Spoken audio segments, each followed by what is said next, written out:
Fantastic you can join us today. I am really pleased to be able to be joined by Dr. Justin Thacker and Adam Daubney today. Both have got a real wealth of their own experience to bring to this conversation, and we're going to be looking at some of the topics surrounding climate change and the gospel, which is the title of this particular teaching series and this interview. What I'm going to do is I'm just going to hand over to each of these guys just to give you a little bit of more information about themselves and explain their passions and their interest for this topic. So Adam, I'm wondering if we can come to you first. Tell us a bit about yourself and your background with this subject, please. Yeah, sure. So I'm Adam. I'm a freelance archaeologist. I have a PhD in archaeology and do that as my job. But I also help to lead a little church outside Lincoln called Threshold. And I suppose I've always loved the natural world, always, loved being outdoors. My job takes me outdoors all the time. And I love being in and among the trees and the fields, and just have a real passion to kind of motivate the church into responding to climate issues. Fantastic. And Justin, what about yourself? Okay, thanks, John, and thanks for inviting me on to kind of share today. So I've done quite a few different things. My first career was actually in medicine. I was a medical doctor, and I mention that just because it will be relevant to some of what I'm going to go on to say later. I then switched and felt called and became a theologian, an academic theologian, and used to teach mainly about social justice issues. And actually, in one sense, I've become interested in climate change sort of during the course of my theological studies. And then when I started teaching theology, that became a very important thing for me. And so I used to routinely say that my lectures on environmental theology were the most important lectures that I did. I loved teaching about that stuff, and I loved seeing students, I guess, if I'm honest, change through hearing a bit more about how climate change relates to the gospel. But I've now changed again, and I now work for a charity that seeks to hold corporations to account for their behavior on environmental standards, but as well as economic issues and so on. And I particularly work on the tax justice aspect of that for an organization called Church Action for Tax Justice. Fantastic. And I have to say that in terms of Justin mentioning his background in sort of the academic theology, that was one of those. I was in one of those lectures. I had the privilege of listening to one of those lectures, and it did have an impact. I think it was one of those fundamental things I discussed in our earlier video in this series about my sort of position change from being quite skeptical about a lot of the information that was being brought around, and also leaning towards a position where I sort of thought, well, it doesn't really matter. Ultimately, it was kind of a selfish attitude that said it doesn't really affect me, to actually recognizing how there's a real link between caring for the environment, understanding the seriousness of climate change, and the gospel. So what we're going to do is we're going to start with actually just looking for anyone who might be watching who is still in that place, who's thinking, yeah, okay, I hear a lot about it on the news, but in reality, things are seeming pretty okay, like around here, and there's not much happening. What we're going to do is we're just going to have a quick chat about some of the brute facts of climate change, just to strip back all the kind of, I suppose, all the peripheral stuff and focus in on numbers. I'm just wondering, do you guys, if you were meeting someone who was going to say, I'm really not sure, I'm a bit skeptical, what facts should we be aware of about climate change in the church today? It's an open question to whoever wants to go. Shall I kick off then? Go for it, Justin. Is that okay? So I mentioned as a doctor, and the reason I say, or what used to be medical doctor, and the reason I say that is because, if I'm honest, my story is that what kind of changed my attitude to climate change was very much in terms of the impacts on human health. I can distinctly remember going into a church service, not really skeptical, but just wondering kind of what the fuss was about. and actually watching a video by Christian Aid, who talked about the impact on climate change on people in the global south, our brothers and sisters in the global south. And for me, that's one of the biggest reasons why I'm very concerned about climate change. So here's some figures for you. John asked for some. According to the World Health Organization, between the years 2030 and 2050, 250,000 people are going to die every single year due to climate change. So that's 5 million people over that 20-year period. That's one of the reasons why some people talk about climate change as a kind of climate holocaust or climate genocide. That's one of the phrases that is sometimes used.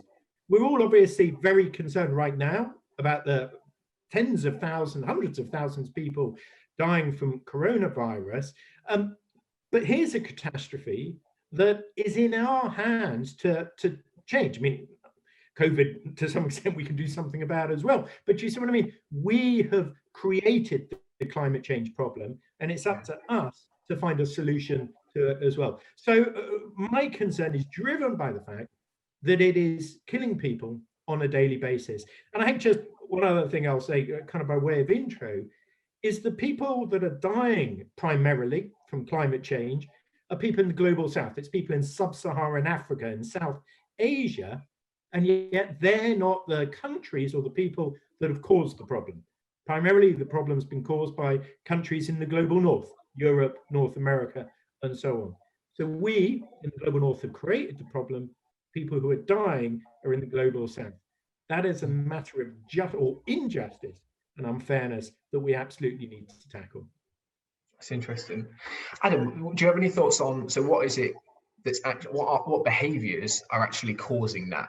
So the things that we're doing up here in the global north that are affecting the global south, what actually is happening that is affecting the world? What is it that we are doing as a society and globally?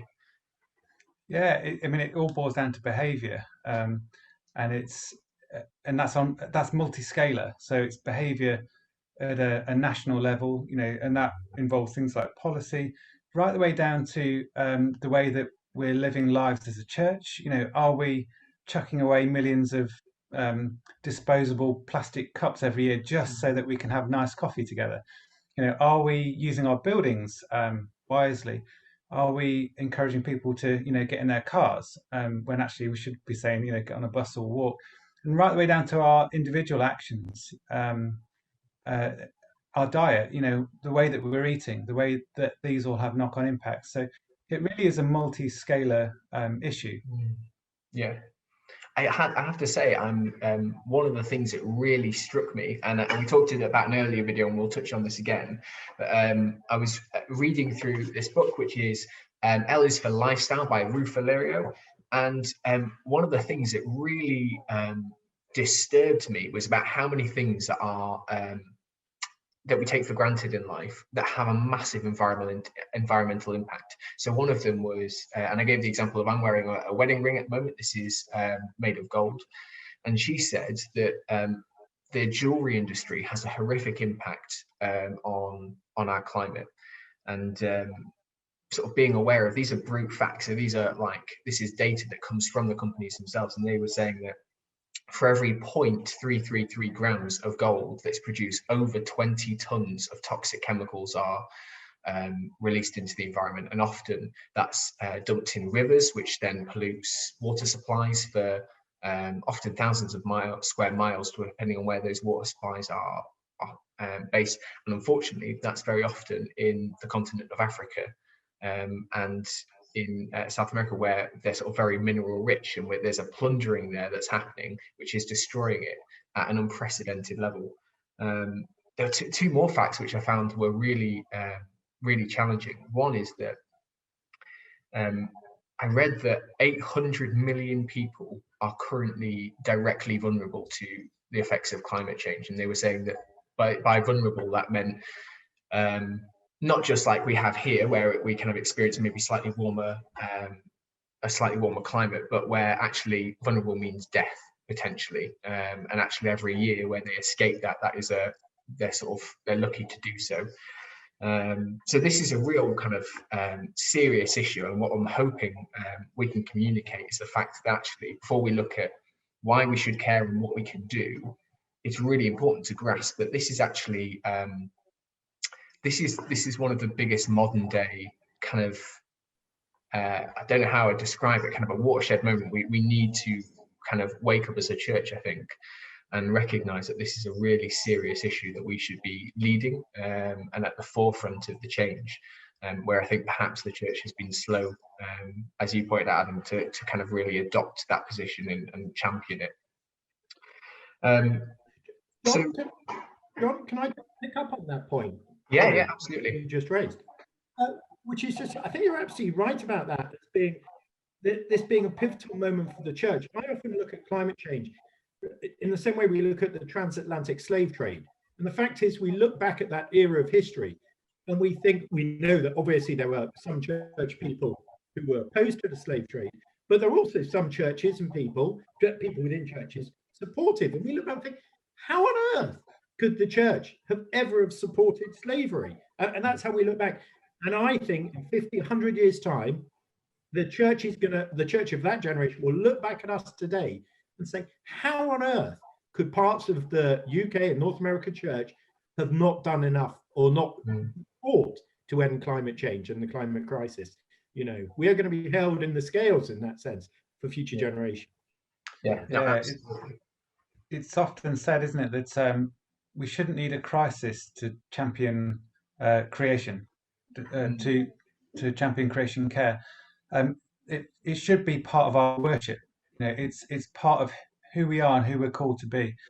And actually, our actions demonstrate our theology. So if we've got a dodgy theology about creation, you know, that if we think that actually it's something that's merely a backdrop, you know, something for us to exploit, then our practice is going to reflect that. But if we actually dial it back and really get a biblical perspective of our place in the world and of God's creation and our call to tend the garden, to look after it, then our practice will change radically. Yeah, and that leads us really well onto our next section as well. So what I'm going to do for this part, I'm going to play a little bit of devil's advocate, mostly from my own experience in actually having touted these lines at one point. But what I'd like you to do, starting with you, Adam, is just to give a sort of a response really from a church perspective. And this section, we're going to be looking exclusively at how the gospel and climate and a right approach to climate change are actually completely intertwined. That you cannot have a holistic view of the gospel without caring about the world in which we live and about the climate.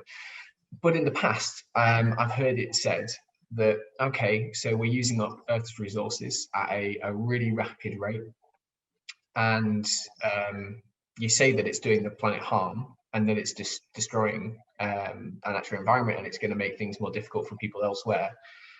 But God tells me to use the resources that He's given me.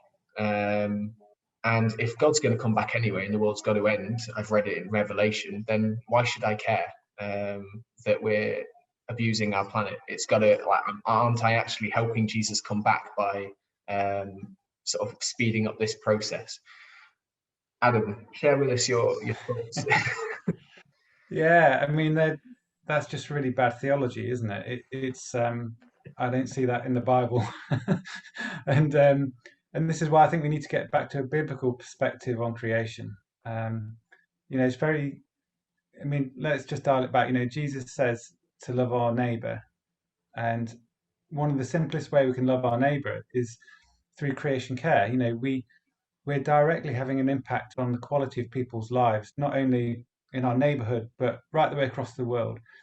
But more than that, we're having an impact on the futures of children yet born. And, so by making simple changes to our behavior, we're demonstrating that we love our neighbors, even those who haven't been born yet.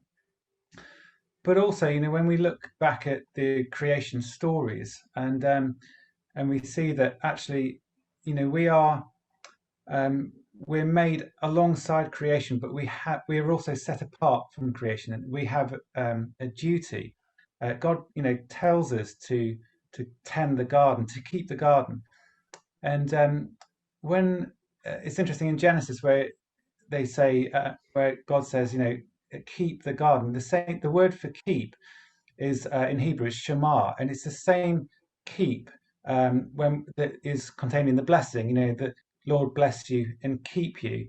So there's a sense that just in the same way that God looks over and keeps us and watches over us, that we have the same sort of responsibility on the environment and on the world that God has created. That we're here not to exploit it, but to keep it, to tend it, to care for it. And so I just think there's a really rich theology, which again I think the church has perhaps been a bit slow to pick up on. I think we just need to revisit and redefine our or recenter our place in the world. That's really interesting. Justin, what about yourself?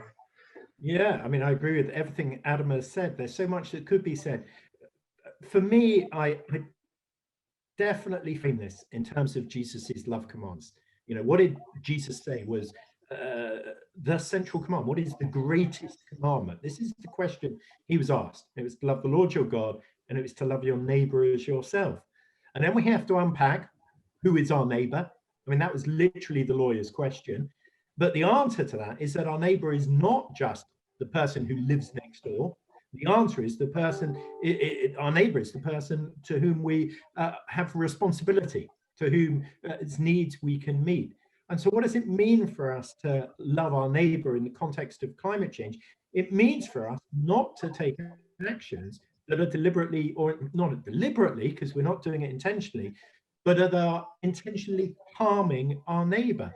I mean, if our physical neighbor's house was burning down, we wouldn't kind of sit in our house and say, well, nothing to do with me. We'd be out the door, phoning the fire brigade, trying to do whatever we can to help them. We'd be sheltering them. And yet our neighbors in the global south, their house is burning down. I mean, forest fires, literally, but also their crops are being devastated, etc., etc. And so we have a responsibility to do something about this. Absolutely.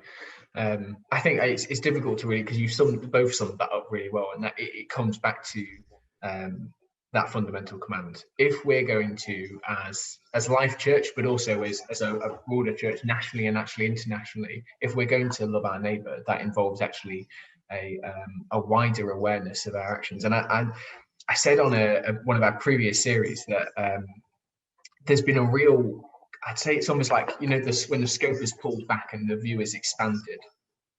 I've got some feedback there.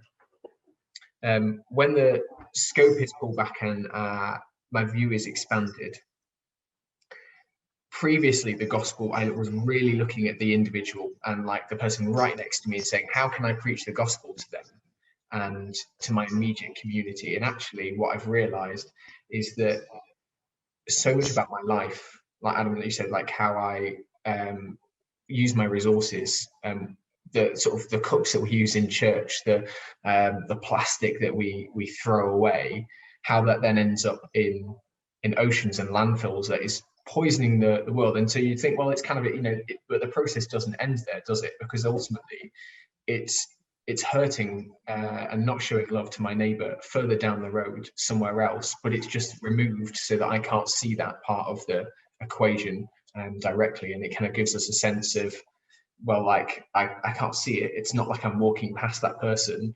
That's another government's problem to deal with. But actually, this is something that as a church we need to recognize, that if we're going to love our neighbor and actually show that we're loving our neighbor, we need to be really proactive on this, I think, as well. Just gonna we'll kick off again, and I just want to kick off with a story, really.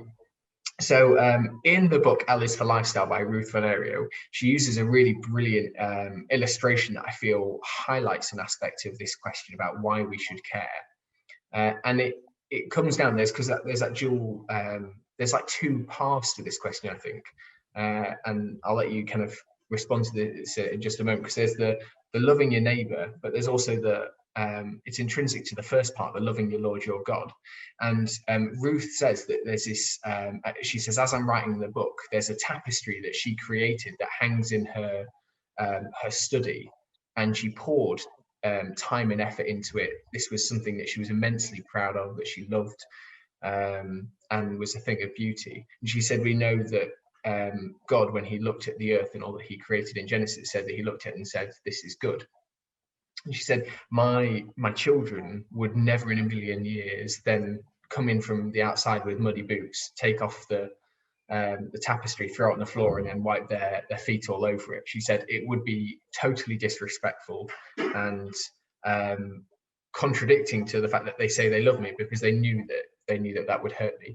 And I think there's a tough reality in there, isn't there, for Christians, when we actually, you know, we can say and have our personal relationship with God, where we say, I love you, Lord, you know, everything I give over to you. And then in so many ways we harm the world which he has created, that he's called us to bring his kingdom to. And I think that there's a wider dimension there than necessarily just expanding the numbers that we have in the church. What are your thoughts on that? Okay, so I'll kick off. I think it reflects the fact that, you know, I'm paraphrasing here, but what does 1 John say? Essentially, you know, how can the love of God be in us if we hate our brother, or if we see our brother in need and do nothing about it? In other words, you know, love of God is not about singing songs. Now, obviously, if we do love God, we express that in song, but it's not kind of merely that. It's not merely about prayer, although that's part of it. But love of God is the very fact, if we love God, we demonstrate it in love for our neighbor. And in respect of climate change, love for our neighbor means doing a whole range of things, which I'm sure we'll come on to, but it certainly means doing our part to address the issue. So if we find ourselves in a situation where we simply don't care about our neighbor's welfare and health and life and so on, then I think we have to be hard on ourselves and ask the question, how can the love of God be in us if we don't care in that way? So for me, the two things just absolutely go together. Then they can't be separated from one another. Yeah, that's good. Adam, did you have any thoughts on that? Yeah, I mean, what he said. Yeah, it's just really simple, isn't it? When you boil it down, it's the greatest commandment. You know, yeah, love the Lord your God, love your neighbor as yourself. Doesn't get much more complicated than that. But I think we've traditionally taught enough on what that looks like in terms of environmental justice and creation care. We've always kind of applied that to, you know, food bank and things like that, which are all brilliant and all necessary. But I think I mean, church goes through seasons, doesn't it? Where, you know, we focus on, I don't know, sung worship or prayer, or, and I feel like one of the things that coronavirus is doing is kind of, you know, bringing us much more back to the Word of God, back to Scripture, back to study. And I think this is one of the things that's coming out at the moment is, you know, what does the Bible actually say about creation care? What does it say about environmental justice? And it's, you know, no coincidence that it's, you know, it's a huge topic at the moment. And you know, my kids are in school, they're in primary school, and they're learning about this stuff, and they're coming back, and they'll be watching the church to see, well, what are you doing as a church? You know, are you responding to these issues, or are you kind of like just going on as life is normal? You know, it's part of our mission, it's part of our witness. You know, it's yeah, just part of what we should be doing, I think. Yeah, that's really fantastic, and actually that leads nicely on then to the next part of our conversation, and we'll start with you, Adam. So we've identified that this is a really serious issue, and that this is something that is intrinsic to us as Christians in our mission as engaging with God. What can we do? Because it's really easy to feel overwhelmed and like, oh my goodness, you know, there's levels. So you've got, like Justin mentioned earlier, Justin, you saying about how you're involved in charity that campaigns at a national level for reform in legislation that helps address these issues. And then equally, we've got like our local church. If we want to be engaging as a church and addressing this, how can we do that? And then it comes down to the individual level, which everything starts out ultimately. So just give us a couple of ways in which, for the person listening and potentially feeling a little bit like, oh my goodness, this is a revelation to me, and realizing how serious this is. How do I get involved? What can I do, both individually and at a church level, to really sort of start seeing change in this? That's a big question. Yeah. I think with anything, the best place to start is in prayer, and just ask God to reveal stuff to you. You know, what is it that God, what are you doing, and how can I get involved? Is always a good question. To reflect and to educate yourself, and not resist the temptation to feel guilty and overwhelmed, because at the end of the day, we're all guilty of habits and practices that are harmful to the environment. But it's recognizing that all of us have a role to play.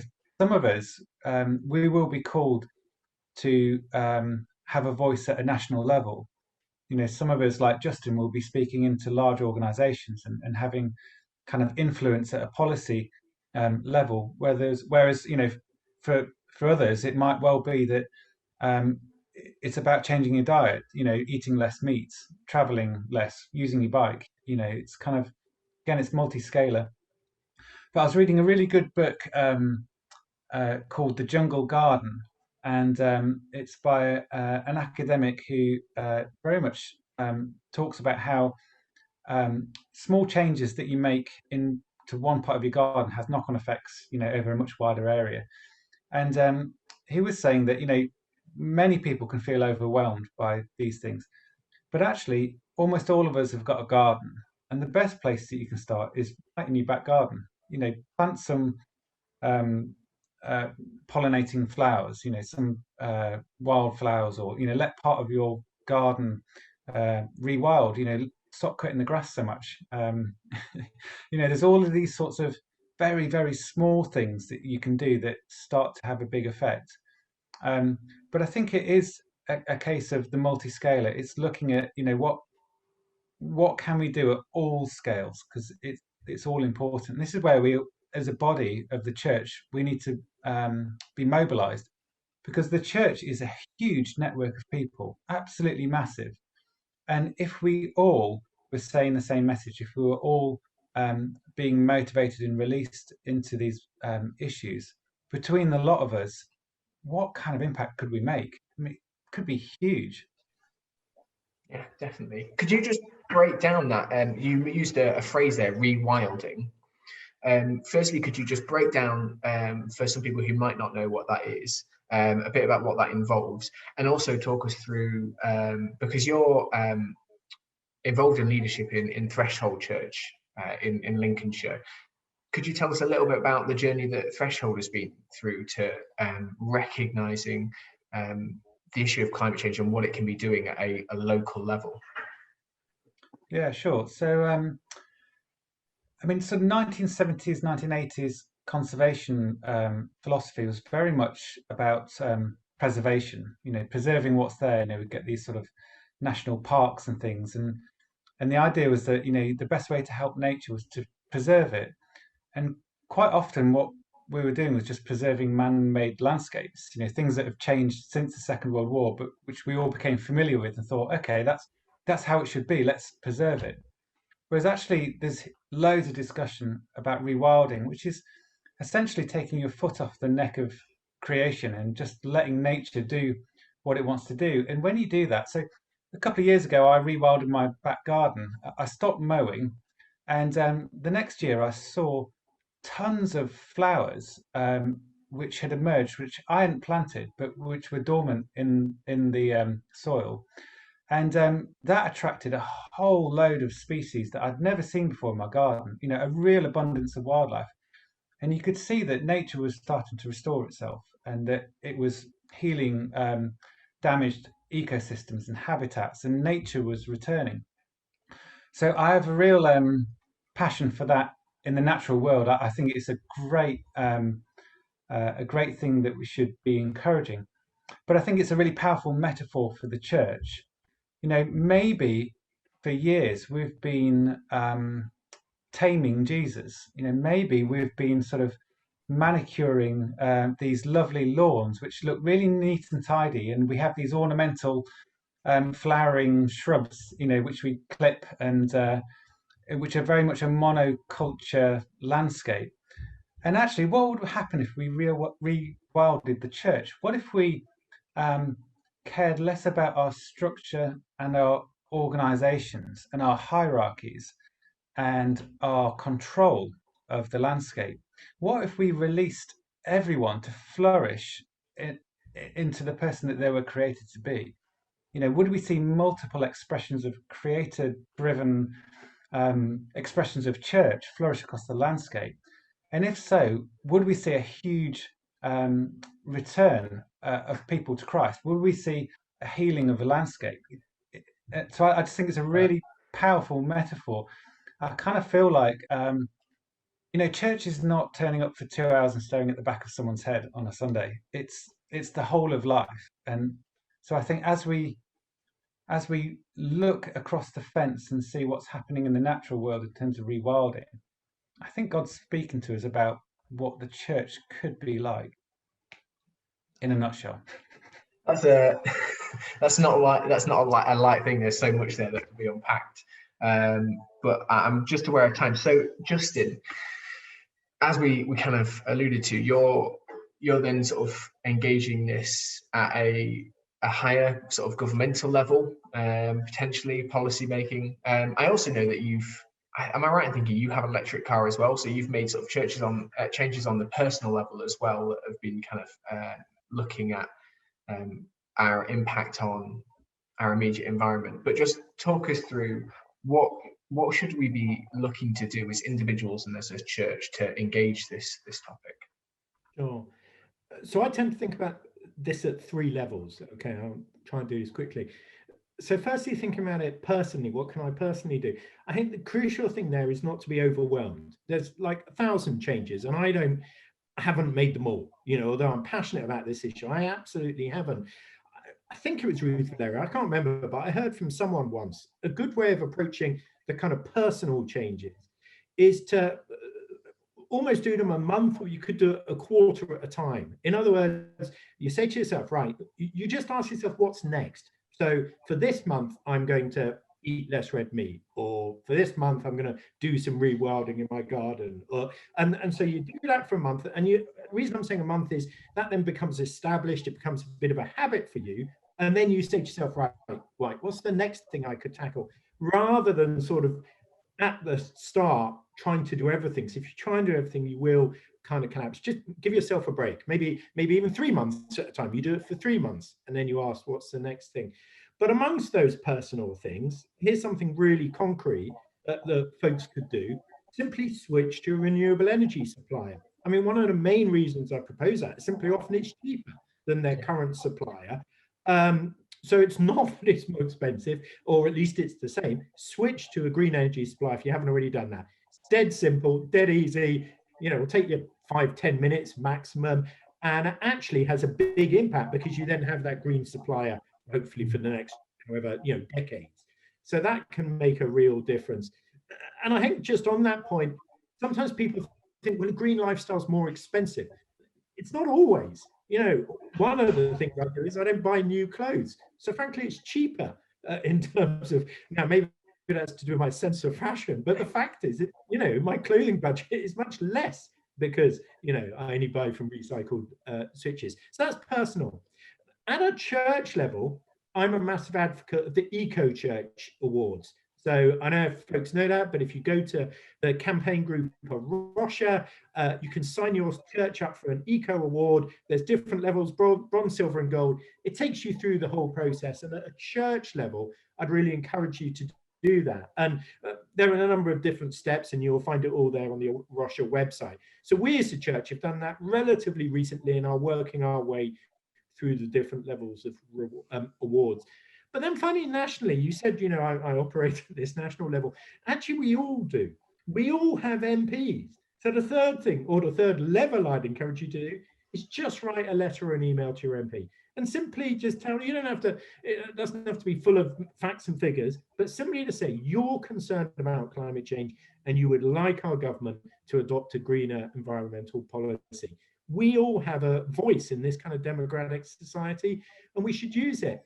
And I think the reason I mentioned that last one is just, at the end of the day, what's going to really make a difference is policy change at a kind of global scale. But I think the reason we do the personal actions is it gives credibility to our policy asks. We can't be saying to our MPs, can we change our industrial policy to become more greener, if we personally are doing nothing? So I think we do the personal in order to give credibility to those asks that we make of our representative politicians. I'll leave it there.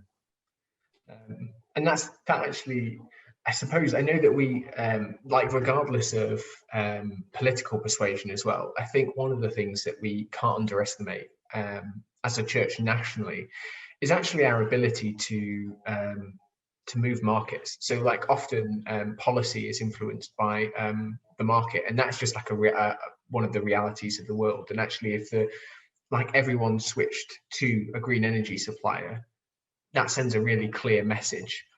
If people eat less red meat, and that's a big sacrifice for me personally, because I'm a massive carnivore. I love my steak. You'd have to really, you know, make a strong case for me to give it up altogether. But equally, one of the things that we've been looking at doing is, so we switched, me and my wife Rebecca, we switched to a green energy supplier about 3 years ago, because exactly as, you know, just as you mentioned, there's that it's got to actually be authentic. We can't then stand on a podium and say, you know, we should be caring about this if we're not making those changes ourselves. But things that we can be doing, like eating less red meat, if the market demand goes down, that sends a clear message. If we think carefully about how we make decisions on where we holiday, especially abroad, it's one of the biggest contributors, I believe, is airlines, and the sort of fossil fuel consumption from those is tremendous. All these considerations actually have a real powerful impact on the world around us and the decisions that we make in changing the market. So that's something that I think is really, really useful for us to sort of focus on. So we're coming to an end. Just before we do that, I'm going to give both Justin and Adam a chance to kind of give a closing statement, that if they wanted to just leave you with one nugget of wisdom, what would that be? But just before we do that, and to give them a chance to think up something wise and clever, I'm just going to let you know. So the books that we've been talking about today, from the author Ruth Valerio, I really want to just plug her work. Her website is going to be linked in the description of this video on YouTube, so you can have a look at that there. What I'd really encourage you to do, we've bought 2 books. So we've got one which was Just Living, Faith and Community in an Age of Consumerism, and this one which I'm currently working through myself, which is L is for Lifestyle. Both of these really look and engage in a practical way with the topic of climate change, and how we live in a consumeristic society, and how we can sort of challenge it. And I think a little bit about what Justin said, those doing it a step at a time, and setting yourself goals, and that's something that she certainly advocates for. One of the things that I'd encourage you to do is, both of these are going to be available to borrow from the church. So if you want to do that, you can let us know here at the Life Church office. I'd also encourage you as well, support Ruth, because her ministry and what she does is really fantastic. So if you can plug into her blogs and what she does and her resources, that's going to really help give a deeper layer of sort of being informed to than what we've discussed today. It will just go into more facts and details if you really want to stir up that passion, and she gives really great ways of being informed as well. And getting involved. So those are the 2 resources that I'd really want to plug. In addition to that, have a look on YouTube. The internet has many, it's a total mix of stuff, but there is some really great content out there, and you don't have to look far to find it, particularly in terms of climate change. So if you want to find out more information, go digging and find some interesting stuff. So Adam, I just wonder if we can come to you. So with your closing thoughts, if you wanted to share with Life Church one thing that you really wish you could impart today on the subject of climate change and the gospel, what would it be? I think it would be the importance of getting a biblical perspective on all of these matters. So really kind of sorting out your theology on this, because like I say, our theology should inform our action. It's understanding, it's not just understanding the issue, the problems that we're facing, but understanding why it's important. And the simple thing is it's part of our worship as Christians. It's just something that we should do. So yeah, dig into your theology. There's a really, really good book which I'd like to recommend as well, which is called A Theology of Creation Care, which is by Douglas and Jonathan Moo, and it's brilliant. It's just so full of theology, and it sort of really helps you to understand why all of this is important. Fantastic. And we can make sure that that's also linked in the description, just so that people can look that up should they want to. But thank you for that, Adam. Justin. I think what I'd just say is, and maybe I'm just reflecting my own experience, is talk about this stuff in your church. I mean, it's great, John, that you've arranged this event and you're going to share it to the church. But in our church, I don't know about yours, but we have a series of small groups. And I think one of the things that's actually made a real difference is because we've gone through the UK church process, a lot of the small groups have now set aside, home groups I'm talking about, time to discuss these issues intentionally. We've done the same with our youth and children's work. We've ensured that in the youth and children's work, we've set aside sessions to discuss climate change. And I think that's been a real eye-opener. We kind of thought, I guess, that most people, for instance, would have switched to a renewable supplier, but actually it turned out to be a real revelation that many hadn't. And simply hearing about that, hearing you could do that, and I don't know, I haven't done the figures, but actually it created quite a big transformation in our church, simply that we set aside time to sit down and discuss it. And as Adam has said, look at the Bible together, looking at the Bible together about what does this mean for us. And it led to real change and transformation in people's personal lives. So talk about it at every level. And if anyone doesn't know how to do it with a youth group, they can email me. I've done it with a youth group now quite a few times. Fantastic. That's really, really good. And I just want to thank you both, Adam and Justin. It's been a real privilege, and we thank you as both myself and also Life Church for just agreeing to come on and discuss this with us. Hopefully it won't be the last time we hear from you. And what I want to recommend as well, for anyone watching, absolutely look these guys up and what they're doing. I think we can have a lot to learn, and it's exactly this sort of networking in the church that's going to be opening up so many doors. So I'm just really thankful to you both for agreeing to come on today. For everyone watching, take care. God bless. We're going to go back to the live stream now, and we will be issuing some more content in February, but we're going to be looking at modern day slavery in February and having a look at how we deal with that as a church, how we can engage with that as a subject as the church. Take care and God bless.